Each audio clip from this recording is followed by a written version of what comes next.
Good afternoon, Southwest Florida. I'm Bri Walling. This Naples Herald Lunch Break is sponsored by our friends at Fusillo Kia of Cape Coral. This afternoon, we'll tell you about Collier Commissioners inching closer toward allowing medical marijuana dispensaries, Lee County looking for ways to keep teachers amid rising housing costs, and more. Today is Wednesday, March 14th, and this is the Lunch Break. The Collier County Commission narrowly voted to take the next step toward allowing medical marijuana dispensaries. In 2016, Florida voters approved a ballot initiative by more than 70% that allowed the use of medical marijuana in the state. During a special legislative session in June, state lawmakers set out the framework for how medical marijuana dispensaries would be treated, limiting the regulations that local governments could place on the facility. The state requires local governments either to ban dispensaries outright or treat them like any normal pharmacy, with the exception that they not be located within 500 feet of a school. The county has had a moratorium on approving dispensaries in place since February of 2017 and has continually renewed it in hopes that the legislature would give local governments more control on how they regulate the facilities. However, with no bill filed to that effect during the recently concluded session, no new regulatory powers were likely to be granted, and it was time for the county to decide whether to ban or allow the dispensaries. The law does place both a hard cap on how many dispensaries can exist statewide, as well as a limit on how many can exist in each region of the state depending on the population. Ultimately, the board voted 3-2 in favor of allowing dispensaries to operate inside the county. The board will have to approve the new ordinance by at least a 4-1 vote at a later meeting in order to give the final go-ahead on permitting dispensary facilities.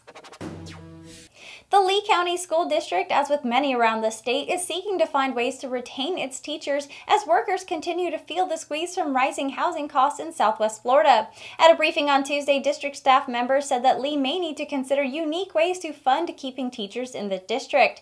Though there were multiple reasons that teachers leave school districts, such as retirement or promotion into non-teaching administrative positions, Lee does face losing teachers to other districts or just leaving the field altogether. According to a worksheet on the district's website, the base salary for a new teacher is $40,000, while a teacher with 5 years of experience could expect an estimated salary of just $42,500.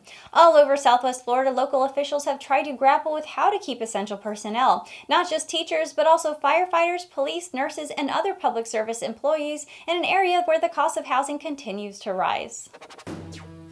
The NFL has promoted Marianne Turk to Chief Operating Officer, making her the highest-ranking woman in the league offices. Turk has overseen the NFL Network in the last year. She replaces Todd Leiweke, who has left the league after 3 years on the job. Turk's been based in LA, but will move to the New York offices. The network has had a strong year with Turk in charge, ranking second to ESPN in viewership during the season.